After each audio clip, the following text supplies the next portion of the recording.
जी नमस्ते। अब हम लोग इस कालांश में नवम पाठ सिकता सेतु का द्वितीय अंश हम लोग इस कालांश में देखेंगे। तो आइए देखते हैं। लेकिन एक बात मैं बता दूं, आप सबके पास यदि पुस्तक हो तो ज़्यादा उत्तम है कि आप एक एक वाक्य को, टेक्स्ट के एक एक मुख्य वाक्य को, जो महत्वपूर्ण पुस्तक के वाक्य हैं, उन वाक्यों को देख देख कर आप और अधिक अच्छी तरह से समझ पाएंगे।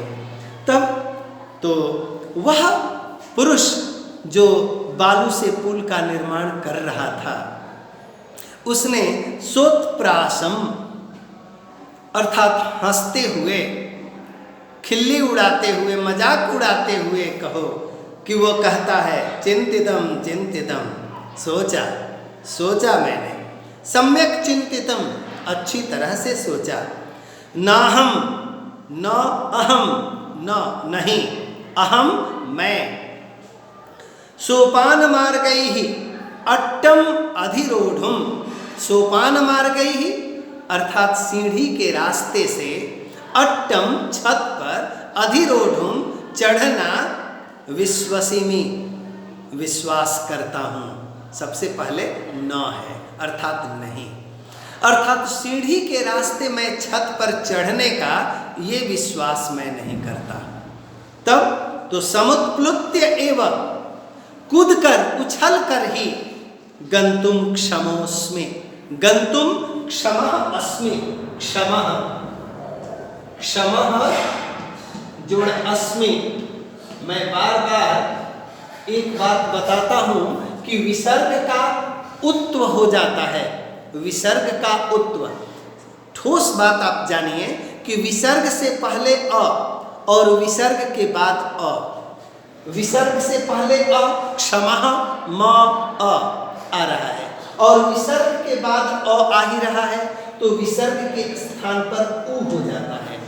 क्षमा म अ और उ मिलकर ओ बन जाते हैं, तो क्षमो ऐसा हो जाता है।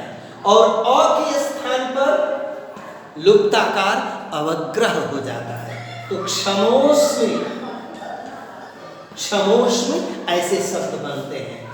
तो क्षमः अस्मि अर्थात समर्थ हूँ, कूद कर, उछल कर मैं छत पर चढ़ने के लिए समर्थ हूँ। तब तपोदत्त सब व्यंग्यम, व्यंग्य करते हुए, व्यंग्य के साथ, साधु साधु, बहुत अच्छा बहुत अच्छा, आंजनेयम अपि अतिक्रामसि, आंजनेय अंजनी के पुत्र आंजनेय अर्थात हनुमान, हनुमान को भी जो योजन भर समुद्र के, बहुत योजन के उस समुद्र को भी उछल कर पार कर लिया आपने। तो आंजनेय, अंजनी पुत्र हनुमान को भी आपने अतिक्राम से पीछे छोड़ दिया। पुरुषः सविमर्शम, सोच विचार करके, क्वत्र संदेह, यहाँ संदेह भी क्या है, किंच और क्या, विनालिप्यक्षर ज्ञानम तपोभिरेव केवलम, यदि विद्यावशेष्युस्ते शेतुरेषा तथा मम। यहाँ जरा देखते हैं, कुछ संधियां हैं, इसको भी जरा देख लेते हैं, सुविधा हो जाएगी। लिपि जोड़ अक्षर ज्ञानम,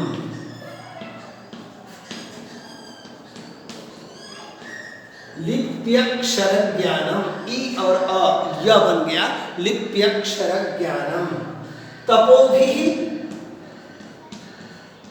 तपोभिः जोड़ एव, विसर्ग का र बन गया, तपोभिरेव,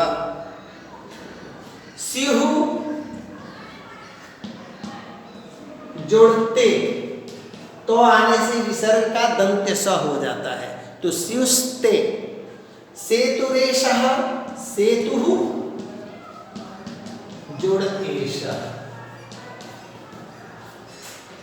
अब देखते हैं, विना लिप्यक्षर ज्ञानम, बिना लिपि और अक्षर के ज्ञान के, केवलम तपोभिः एव, केवल तपस्या से ही, यदि विद्यावशेष्य हो ते, यदि तुम्हें विद्या प्राप्त हो जाए, सभी तरह की यदि विद्याएं तुझे केवल और केवल तपस्या से ही प्राप्त हो जाएं, तो सेतुरेशः तथा मम, एषः सेतुः तथा एव मम अस्ति।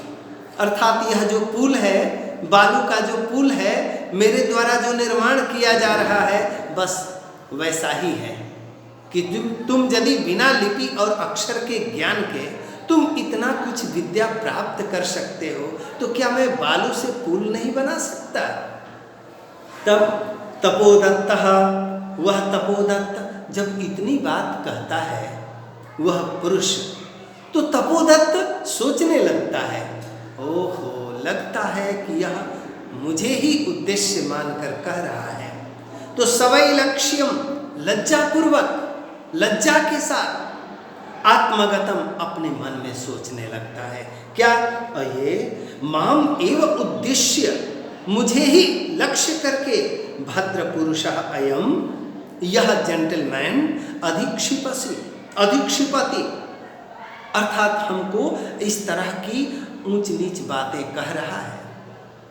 नूनम सत्यमत्र पश्यामि, नूनम, बिल्कुल इस विषय में मैं सत्य देख रहा हूं। अक्षर ज्ञानम विना एव, अक्षर के ज्ञान के बिना ही वैदुष्यम अवाप्तुम अभिलषामि, मैं विद्वत्ता प्राप्त कर लेना चाह रहा हूं। बिना लिपि और अक्षर के ज्ञान के ही मैं विद्वान बन जाना चाह रहा हूं। तदिदम, तत् जोड़ इयम, तदियम, तत् जोड़ इयम, तत् जोड़ इयम, तदियम, तो यह भगवत्याः शारदायाः अवमानना, ये भगवती शारदा का, देवी सरस्वती का अपमान है। अवमानना, अपमान, तिरस्कार है। गुरुगृहं गत्वैव, गुरुगृहं गत्वा एव, गुरु के घर जाकर ही विद्याभ्यासो मया करणीयः, मेरे द्वारा विद्या का अभ्यास किया जाना चाहिए। पुरुषार्थैः एव, परिश्रम से ही लक्ष्यम प्राप्यते, लक्ष्य की प्राप्ति होती है परिश्रम करने से। प्रकाशम अब ऊंची आवाज में जोर से कहता है, भो नरोत्तम, हे नरश्रेष्ठ, ना हम जाने, ना अहम जाने, मैं नहीं जानता, यत् कि कोस्ति भवान, आप हैं कौन, परंतु लेकिन भवद्भिः, आपके द्वारा उन्मीलितम, खोल दिया गया, मैं नयन युगलम, मेरी ये दोनों आंखें आपके द्वारा खोल दी गई। आंखें खुलना मुहावरा है जिसका अर्थ होता है ज्ञान प्राप्त होना। तो अब मुझे ज्ञान प्राप्त हो गया, क्या भाई? तो तपोमात्रेण विद्याम अवाप्तुम, केवल तपस्या से विद्या प्राप्त करने के लिए प्रयतमानः अहमपि, प्रयत्न करता हुआ मैं भी, सिकता भी एव, बालुओं से ही सेतु निर्माण प्रयासम करोमि, पुल बनाने का प्रयास कर रहा हूं। अर्थात जिस प्रकार बालू से पुल बनाना असंभव है, वैसे ही बिना लिपि अक्षर के ज्ञान के बिना यह विद्या की प्राप्ति है। तदिदानिम, तत् जोड़ इदानिम, तो इस समय विद्याध्ययनाय, विद्या के अध्ययन के लिए गुरुकुलम एव गच्छामि, मैं गुरुकुल जाता हूँ। और इस प्रकार कहकर वह तपोदत्त सब प्रणामम गच्छति, प्रणाम करते हुए, प्रणाम के साथ, प्रणाम आदर पूर्वक प्रणाम करता है और तब वहाँ से चला जाता है। इस प्रकार तपोदत्त के इस कार्य से कि बिना लिपि और अक्षर के ज्ञान के बिना विद्या की प्राप्ति असंभव है, जैसे कि बालुओं से पुल का निर्माण करना असंभव है, इसलिए अभ्यास के द्वारा विद्या साधित की जा सकती है, विद्या को सिद्ध किया जा सकता है। इस प्रकार ये इस पाठ से संदेश मिलता है। हम लोगों को विद्या अभ्यास के द्वारा पूरी करनी चाहिए। धन्यवाद। विशेष फिर अगले कालांश में।